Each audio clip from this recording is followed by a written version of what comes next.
Myself Saif and I am a management student. The question is that do you think that Muslim feel insecurity and that's why can we say that the terrorism is its outcome? Thank you sir, your comment please. The brother asked the question that do Muslims feel insecure and that's the reason terrorist acts are done. I told in my talk the main root cause of terrorism is injustice.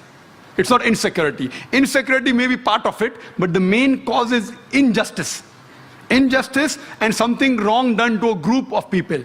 If you read an article that came yesterday on Sunday midday, on the eve of the 9/11, one of the very famous persons, name is William, he writes and he gives advice that the root cause is injustice and wrong done to community. And he agrees with the Bombay authorities that there are possibilities that Kashmiris may have done bomb blasts in Bombay, but he says, what is the cause? According to him, the Kashmiris are unmilitant people.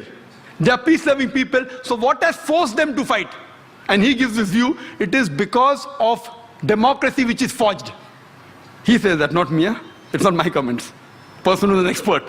And he gives advice to people in the world. He says that the democracy is forged, it is manipulated. That's the reason what we find that they're fighting. Same in Palestine.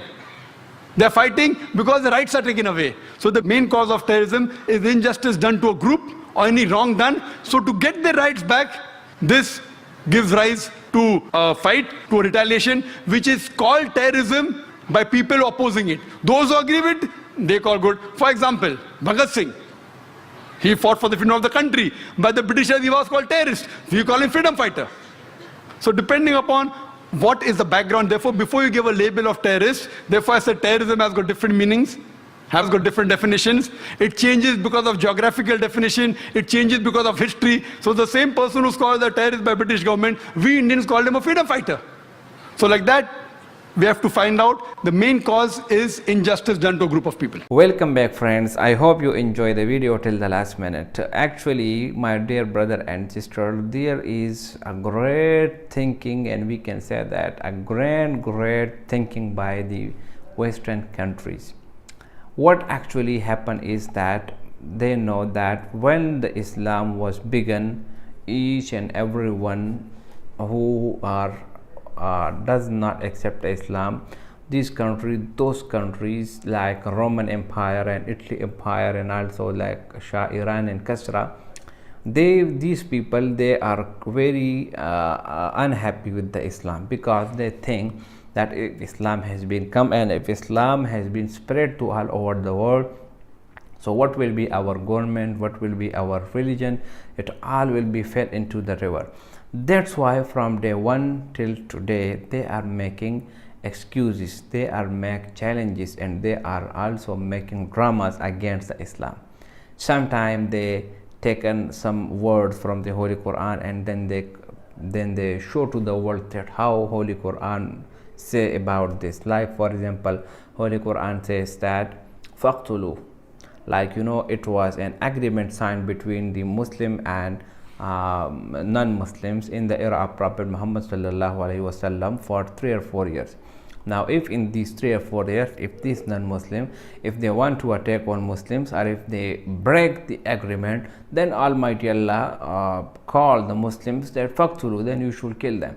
Now here the Western countries, they show to the world that the Holy Quran say faqtulu, kill.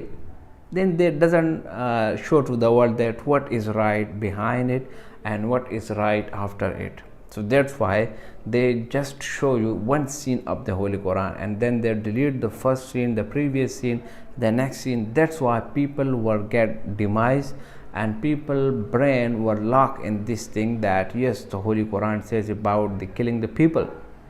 And they also brainwash the people through the CNN and BBC that Muslims are terrorists, they start terrorism and Islam is spread by the sword, and they make certain stories which I cannot describe here.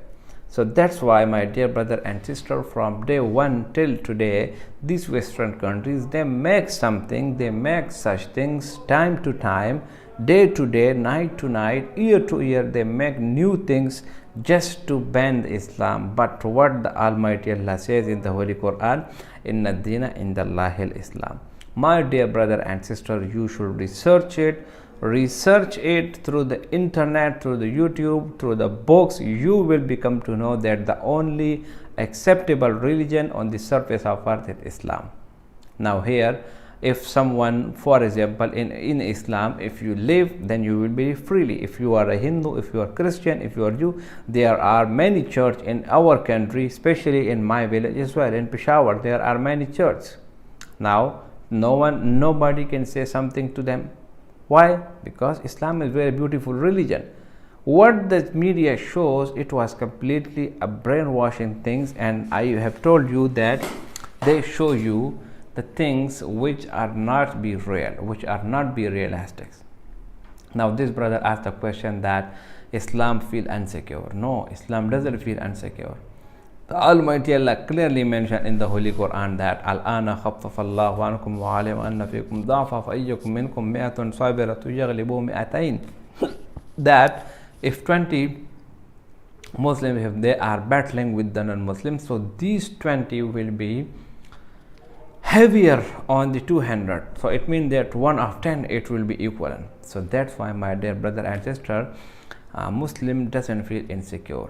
Neither Muslim promote terrorism. It was, look at the history, like you have to listen the name of Hitler, who killed millions of Jews. If a Hitler killed millions of Jews, no of the world then call him the terrorist, and he was a Christian. Nobody can say that he was a terrorist. But if Muslims, if the media show that Muslim people by the name of jihad kill only 1%, so then they show to the complete media that look at this, Islam is the religion of war and Islam is the religion of terrorism. These are just blunders, nothing, and just to showcase the word that Islam is not a good religion. But the reality is, when you come to Islam and when you listen the golden word of Islam, then you will come to know that yes, Islam is the religion of peace. Islam doesn't allow you that even in war condition, if someone attack on you in war condition, Islam prohibits you that you should not kill the children, you should not kill the women, and you should not kill the old age people. Now look at what happened in Gaza, Israel. They are killing thousands of small kids, very small kids. It's really emotional video when I have watched the video, especially on Rafah videos and on Gaza and on Palestine. So if Israel is bombing the small kids, they are not calling them terrorists. But if something happening by Muslim people, then they show to the world that they show terrorism, they promote terrorism. My dear brother and sister, be aware of such kind of propagandas. Islam is the religion of peace, and Islam is the only religion which is acceptable in front of Almighty Allah. I hope you enjoy the video. If you like the video, subscribe the channel and share it with your friends.